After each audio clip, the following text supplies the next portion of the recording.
Hello, welcome back to our workshop on the Bach cello suites.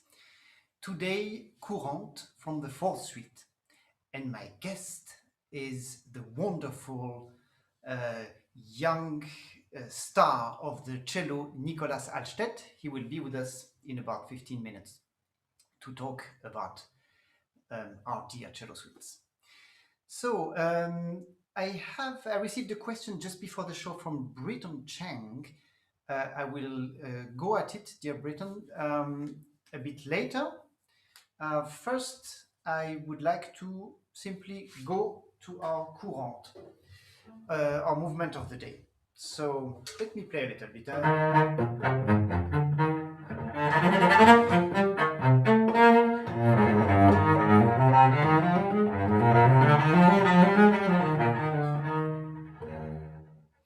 So what's striking about this exposition, this first presenting of the movement, of the character, is that Bach works with three elements which are quite contrasting. And basically that's how he creates the dynamic of this movement. There is a lot of variety, much more than in, say, remember the Courante from the third suite. It's basically only eighth notes.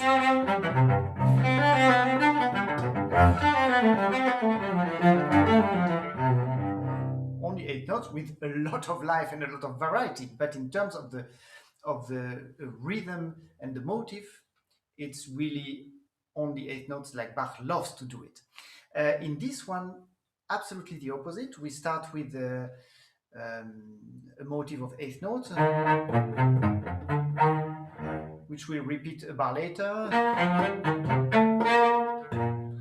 So a very simple little cadenza. And in between, he inserts these very dynamic sort of rockets of 16th notes.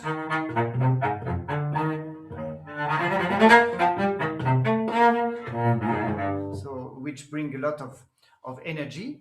And immediately after these 4 bars, he starts a much more melodic motif of triplets.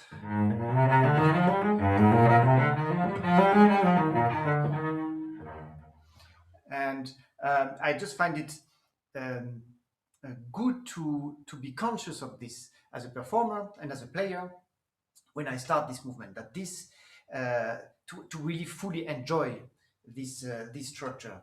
You can also see how in this very simple first 8 bars already Bach has how can I say, use the usual short, long trick of 2 bars, 2 bars, 4 bars. So 2 bars, and then our transition. Again 2 bars, and now 4. But we go for 4 bars.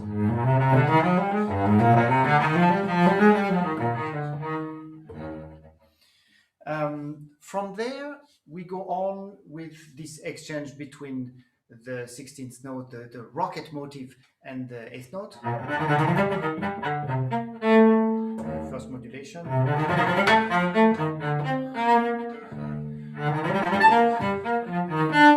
And then we go for a longer period of 8th notes.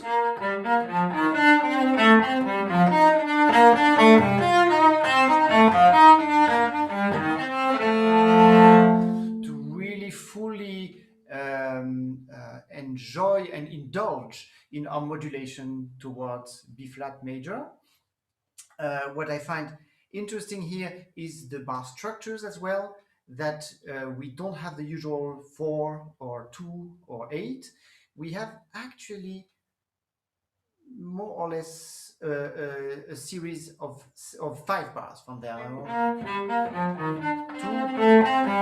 3, 4.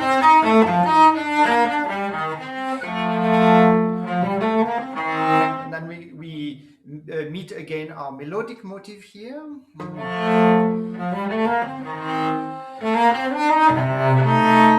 And here Bach does, he construct a tension and opening by getting the two voices away from each other and growing this way. And the next one, if it had been on the piano, he would have gone even further in the register. Now, because it's on the cello.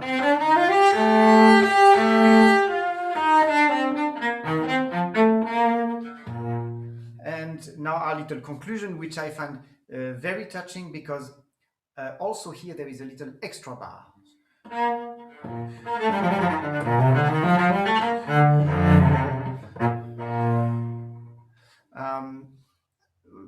So you might wonder which one I consider the extra bar.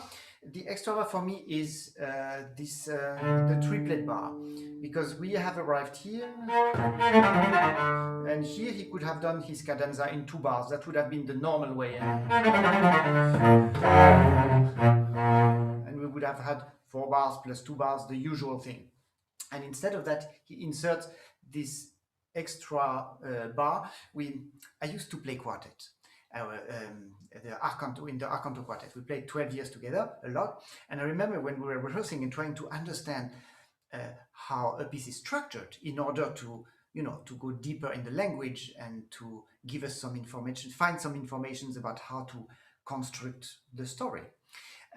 This kind of bar, we would call it the unneeded bar. So it's basically not needed in the discourse. That could have been another composer would have done this, and Bach inserts this unneeded bar, and because it's unneeded, because it's not necessary, it's particularly beautiful.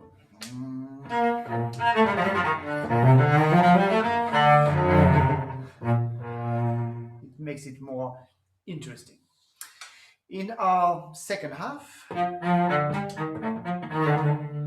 like he does most of the time, the first bar is just like everything is normal, like we have at the beginning, and again the rocket.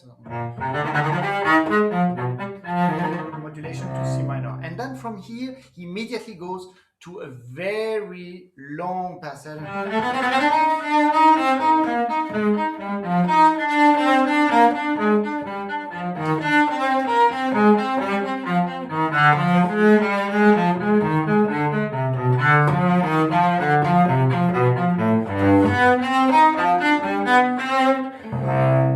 So, what's striking about this passage is that for me, I think it's one of the most lyrical passages in the piece.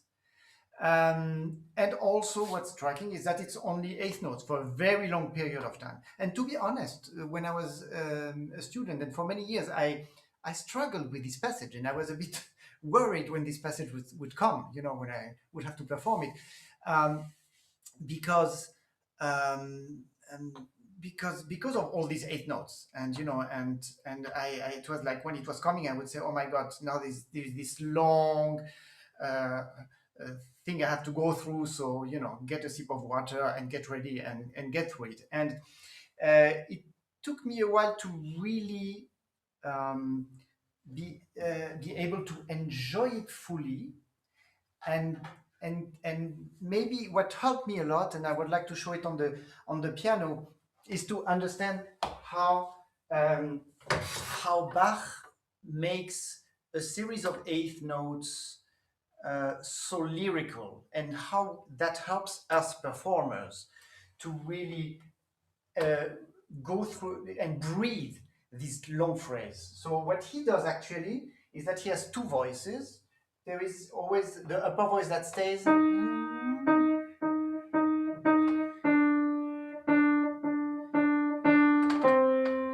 that goes always 2 bars and stays there. And underneath we have a bass line that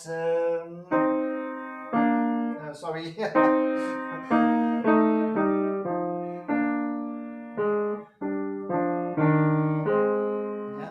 And so what's important for you to know is that these first 3 notes, they are not yet a dialogue between the 2 voices, but it's just an ornament of the upper notes. So it's basically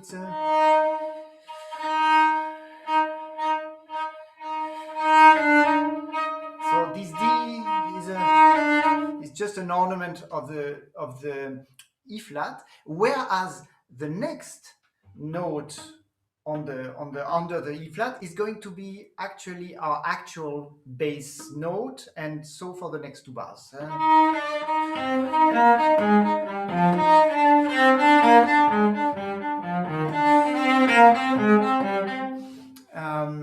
And remember, that's where you have to remember Anna Belsma's trick. If I play on the beats, the upper voice and the moving line, the bass line is only played after the beat. That's an encouragement to give more contact and more singing quality on the beats.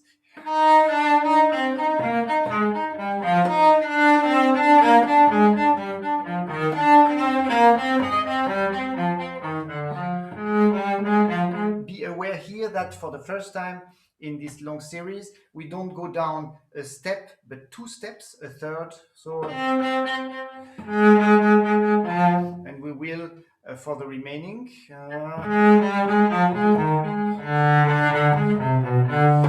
third down, and then cadenza. And that gave us a very long singing lyrical passage. After this, he does a sequence like he does very often, which is so.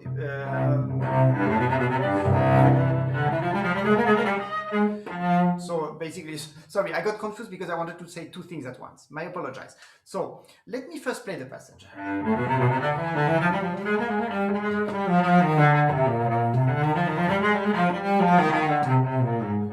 And before I go on, let me stop here. So what we have is, in terms of motives, it's a dialogue between the 16th note motive, the rocket motive, and the lyrical one. So basically the two most contrasting ones. But where I find important to know that the bass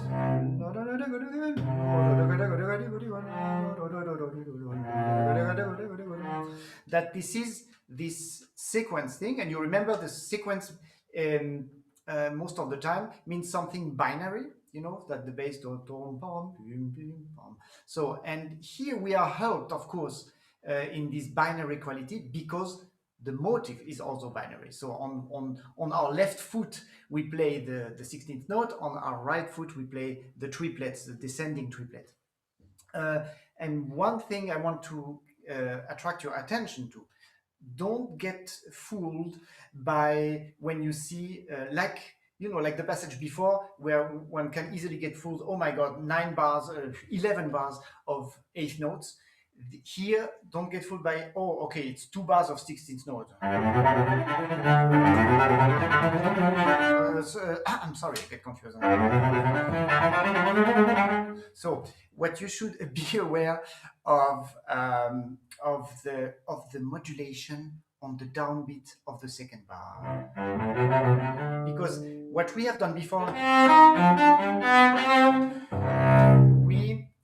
Bach doesn't specify it, but obviously we are in the C minor mood because we are for the whole passage before. So what we hear, so the E natural is where the modulation is taking place, and I think one should be aware of it when one plays this passage. That's very, very important. Now, after this,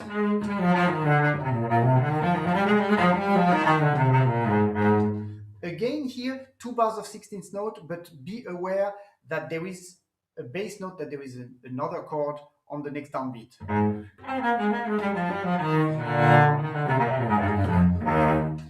I think also here it's important to not just play 2 bars at once.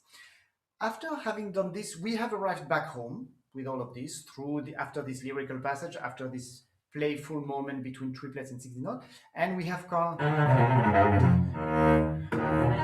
So we could finish here, do a final cadenza or something, or what Bach does, he offers himself a last very playful moment. Um,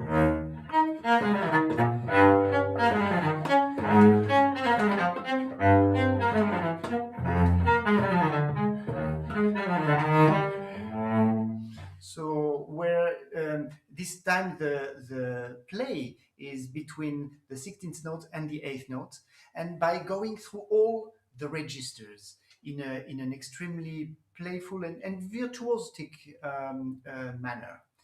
And from there, we are back to this that we had in the first part, this passage where he will grow the interval between the two voices.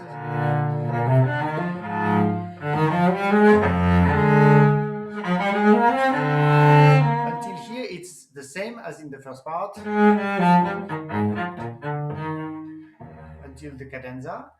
Now, as a little last clin d'oeil, I forgot the word in English, but like a little smile. The coda, the last 4 bars, he does the opposite direction of what he did the first time.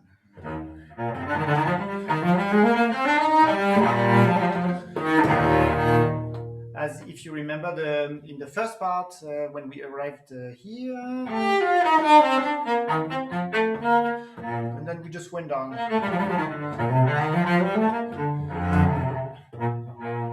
Which, I mean, you could, each of you will invent his or her own story, but there is something calming, coming down and saying, we are finished, and we bring everybody to sleep. And when we do the opposite, going up,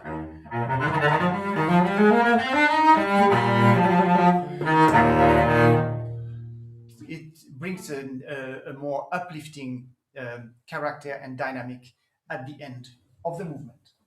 This is it for our movement. Before we go and ask Nicolas a question about the Bach suites, I want to go to the question that Britton Chung sent today, and here are his questions. Dear Mr. Queyras, I have 2 questions. The first one is, how do you find the changing rhythm between each movement of Bach? What are you usually thinking when you are in the small break between 2 movements? So, which is a very good question. Thank you very much, dear Britton. So, it's a good point. So, this passage of silence between 2 movements, I think these are indeed, it's a very good question, because they are very important, these moments, because there are a lot happens there. One thing is, first my suggestion is first take the time to look back, or to just listen to see how things finish unrolling in your head after you played the last note.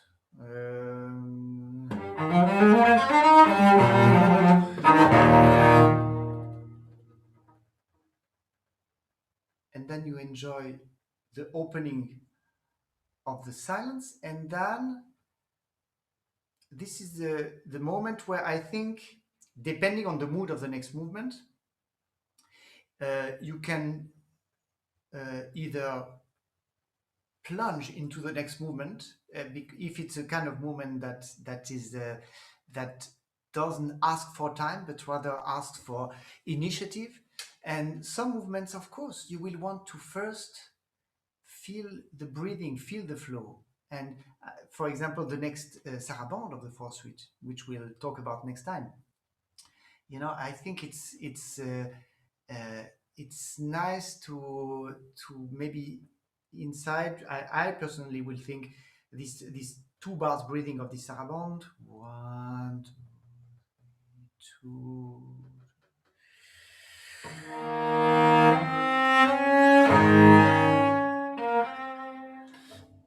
To have the flow before I start playing.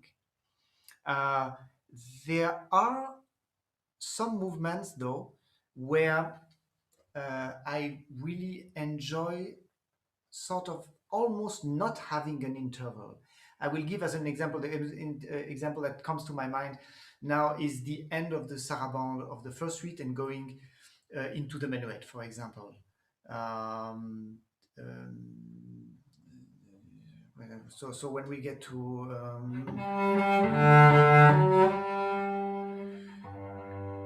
when we finish the the sarabande, and then because it starts on the same note, and I like to enjoy personally to.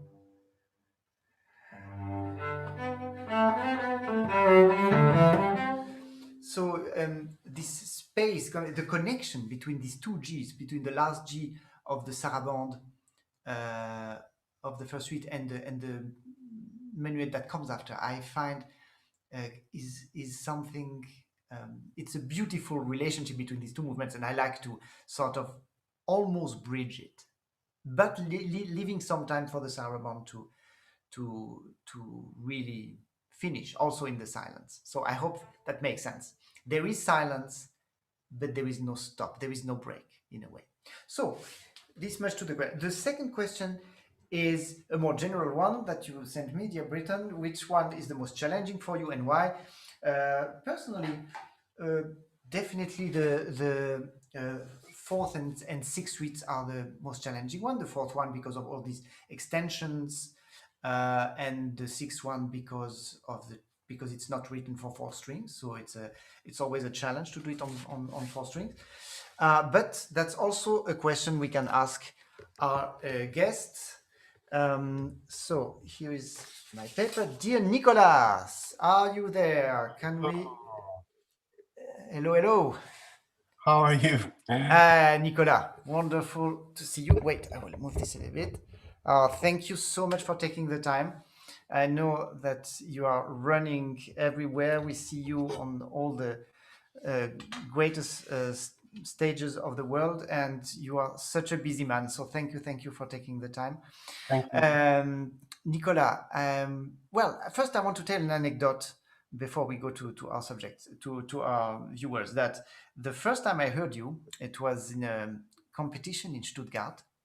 And I was teaching in Stuttgart at that time, and we had this Dominic prize. And you came to the competition, and of course, you won the prize, and you absolutely stunned each one of us in the jury.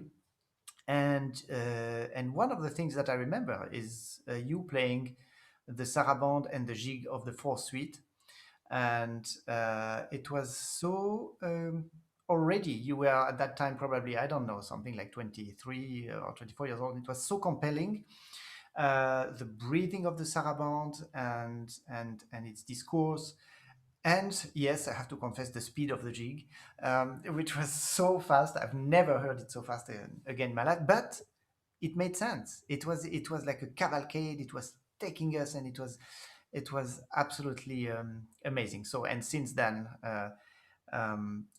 everything each occasion I've had to hear you confirmed why I was so impressed back then.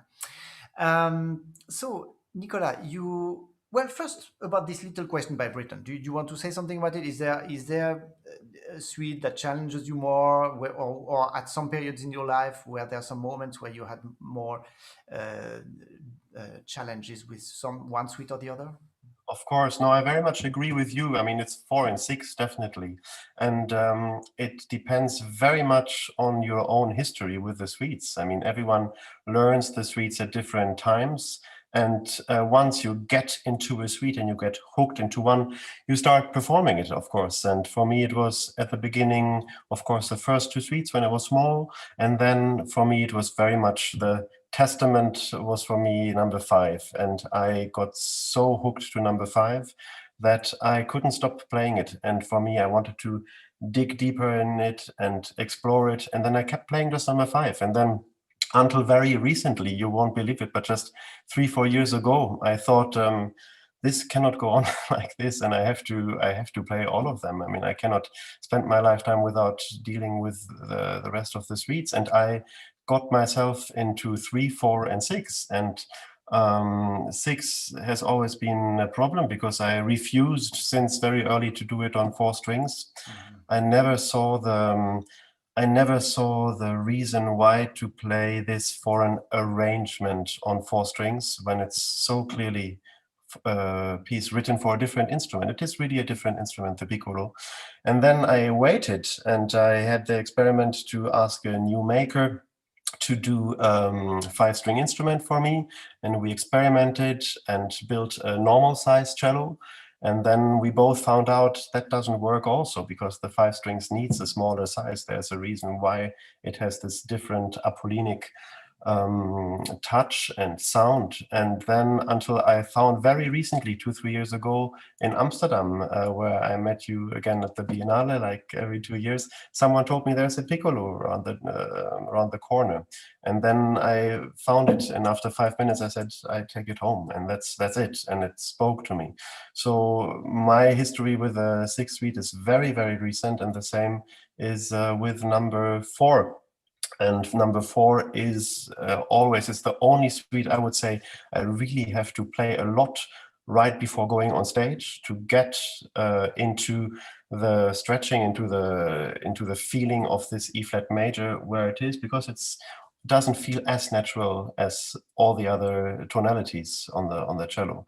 And when I play them now, I play them in one evening, so of course there's the break, there's the time to get into number 4, but I need it also as for the physicality. If I play number 4 without having played a few notes and the hand is cold, I can really feel it. I normally can play with cold hands. I don't need stretching. I have never problems with tendinitis and these things, but for number 4, it requires a warm up. So 4 and 6 is definitely tricky, and I for number 6 I can warn everyone, the piccolo is fantastic, and I will never regret this decision, and I will never do it on 4 strings.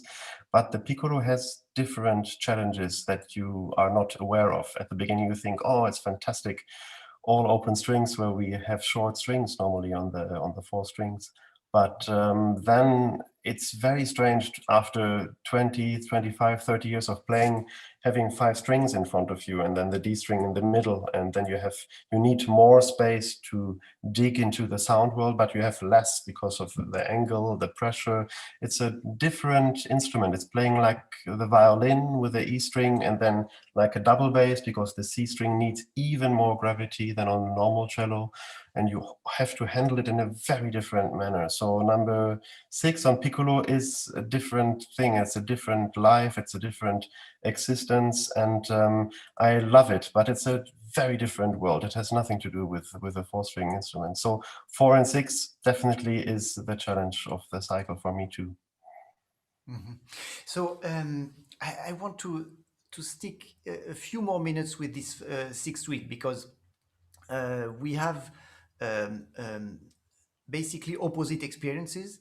I learned the Sixth Suite early on 4 strings, which I agree is probably a nonsense. But but what has happened is that I I I got to love it like this, and it's been years now that I've been thinking, okay, you have to make the step and go to the 5 string, which is the real thing. It's absolutely clear for me. Um, the one thing that stopped me a little bit was that uh, the the what the sixth string what the sixth suite can have on 4 string, it obviously it's missing the ringing, the freedom of the open strings of the longer string and everything, but simply in terms of sheer volume, which is absolutely not an absolute value. But on this, I had the feeling.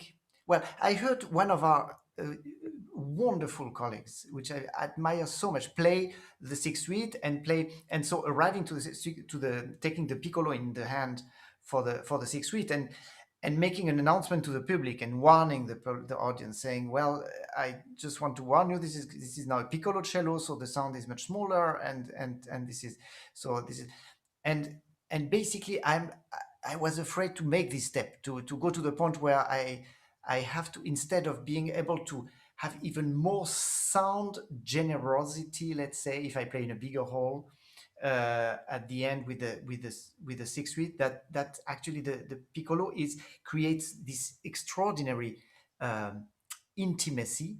But so tell us about this. Have you ever in concert felt, in certain acoustics or something, felt, yes, this is the real thing. This is beautiful and everything. But in terms of sheer projection or volume, it's quite challenging. Yes, but I think I have to say it very much depends on the instrument. I absolutely understand, but I think we have to keep in mind that you and me, we have played hundreds and heard hundreds of four-string cellos, and we see the difference of quality and what it needs to have a healthy and complex and enigmatic cello. And the piccolo has problems just from the physicality, and that's why it doesn't exist anymore. I think that's why the history stopped there. First because of Boccherini, and because he managed to get the cello somewhere where at that time they didn't believe it would be going. And the piccolo has the problem that we have more tension on the instrument because of 5 strings. And that's why E and A string sounds very open normally, and then gets very difficult and very muffled to speak and be very clear on the lower strings because too much tension, and you need more precision, more grip, and that's very difficult to get. And the first piccolo cello where it really worked out, talking about colleagues, a very dear friend of mine who made a fantastic recording of the cello suite, Sebastian Klinger from Bayerische Rundfunk. It's a wonderful recording. I recommend everyone. And there his father made a piccolo cello for him. It's a new one. That sounds absolutely fantastic. I borrowed it a few times until I thought I can't do this. I need an own cello for me at home to practice. But then until I found this old one in Amsterdam, I thought, okay, that's it. And of course, then it depends, of course, what you want to devote yourself in, what kind of sound world. I was thinking, for example, what do I do with the piccolo now? Do I, am I going to play the arpeggione on it? Or am I going to do this? And then I thought, after playing a few bars arpeggione, I thought, no, Schubert is not written for this piccolo. It needs a very, very different touch. It needs a very, very different sound. But for number 6, I like this to follow the journey of Bach, being an experimenter and going to number 5, tuning down, going in the abyss and into the dark corners of the instrument, changing the whole sound by just doing the scoratura, and then adding this 5 string, and you get this childlike Apollinic voice, innocence, that works so much with these visions of when it gets very folk-like in Gavotte 2 with the hurdy-gurdy and the simple folk elements like we have in the Goldberg at the end with the quodlibet, and it becomes somehow, you have the impression you get to the table and there's something so pure and innocent. It's something that you really get on the piccolo, and then I think that's the way to go, also to explore the journey Bach goes. That's quite extraordinary to imagine where would he have gone afterwards if there would have been another cycle. So I'll give you the cello I found, and you will have it. I would love to try next time we meet. I would love to try it, absolutely. I suppose so. You play it now mainly or only even on gut strings now that when you play the cycle? Actually, no. It's a very strange story. So I grew up. My history a little bit with cello and everything is I had a Baroque cellist as one of my first teachers when I was 9 years old, and he was playing the St. John's and Matthew Passion, and he was playing Baroque cello, and he had gut strings.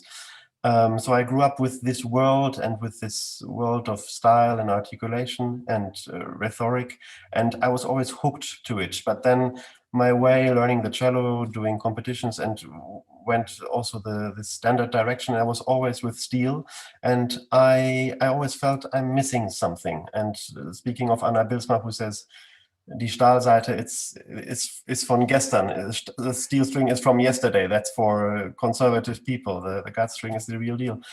So always when I do recordings, I go on gut strings. So Carl Philipp, I did on gut strings, Haydn Sinfonia Concertante, And if I do once the recording with Bach suites, I will do definitely gut strings for sure.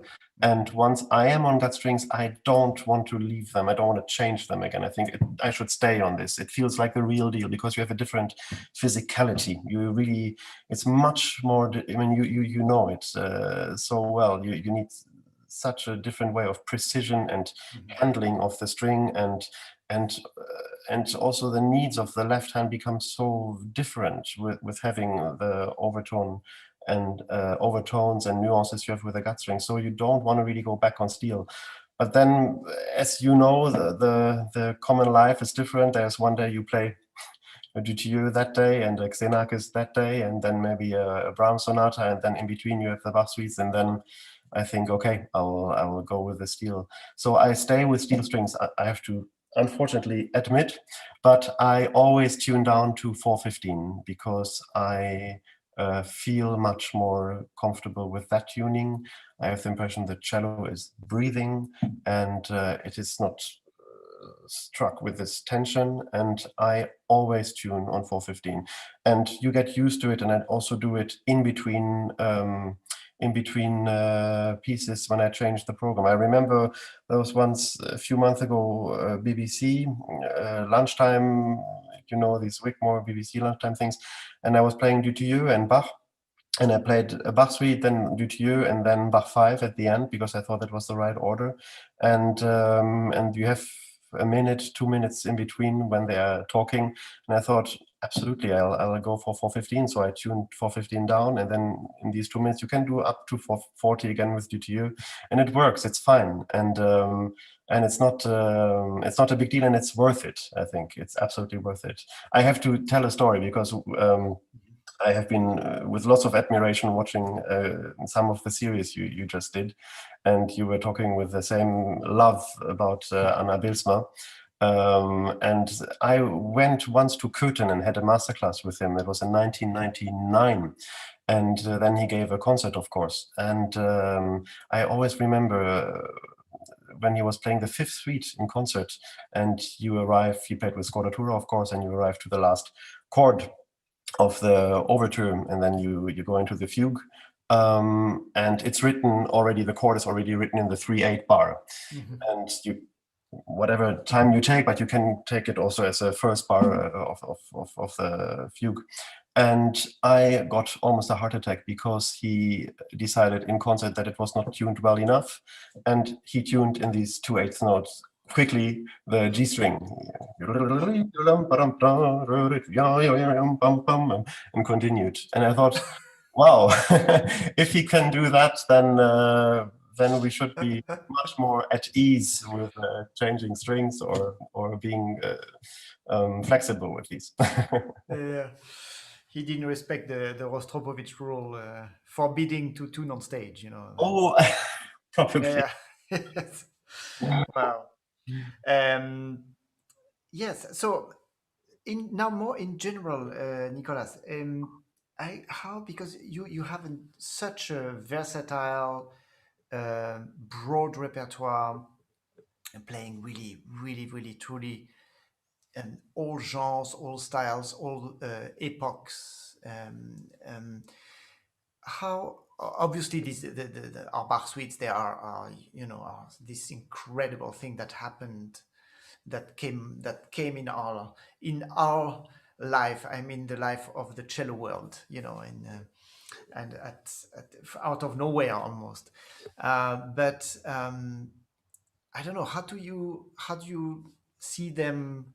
How do you see this? How the way Bach took this challenge and made this masterwork, or what does it tell you, and how do you relate to it?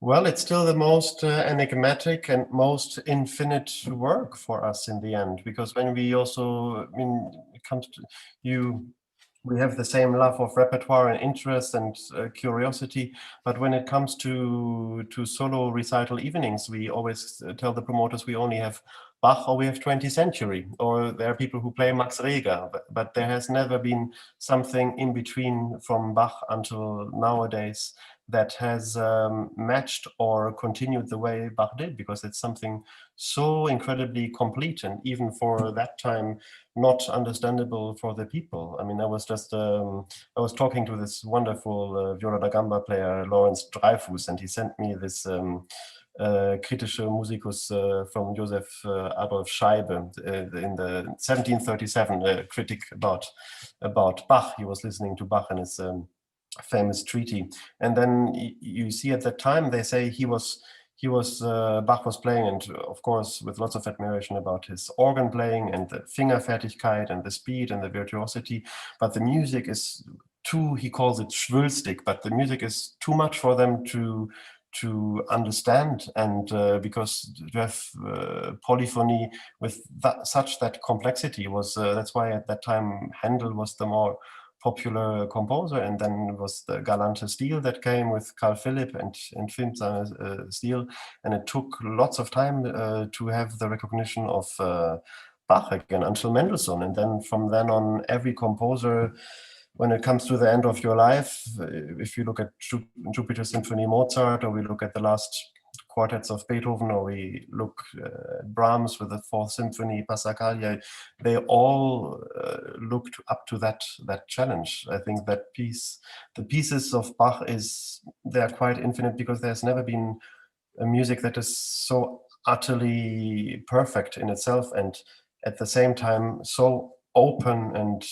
avant-gardistic and so experimental. I think there's no other music that's more modern, if we see with what he's playing on how many levels, on harmony, the Wohltemperierte Klavier, what the tonalities he's exploring, the B tonalities, birhythmische, on every level he is playing, just in a little Courante or in a Sarabande, with Taktgruppen, with symmetry, asymmetry, and at the same point you have the impression nothing is dogmatic or show off or try. Everything is so perfect in itself, and that makes it for everyone such a big deal to also think, oh, am I going to record it?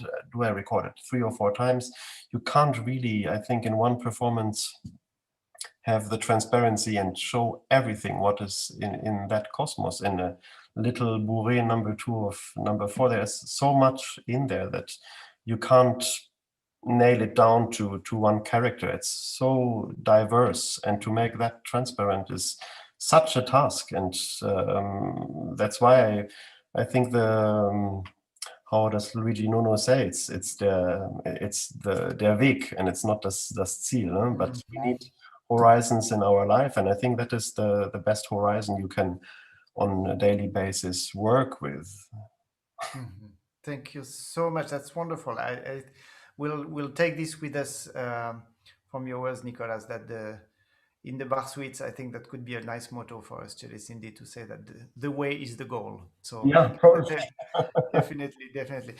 Thank you so much, No. dear Nicolas. Wonderful to listen to you talking, and I look forward to the next time to listen to you playing and to exchange more on music. Thank you, Nicolas, and thanks everybody. See you next time. Now, I don't dare to say next week, because in the recent weeks there have too many times I've had to postpone, and I'm not sure we'll be able to have an episode next week. But anyway, I will post on my social media when the next episode will be, and we'll talk about the Sarabande of the Fourth Suite. So thanks everybody. Good night and stay healthy.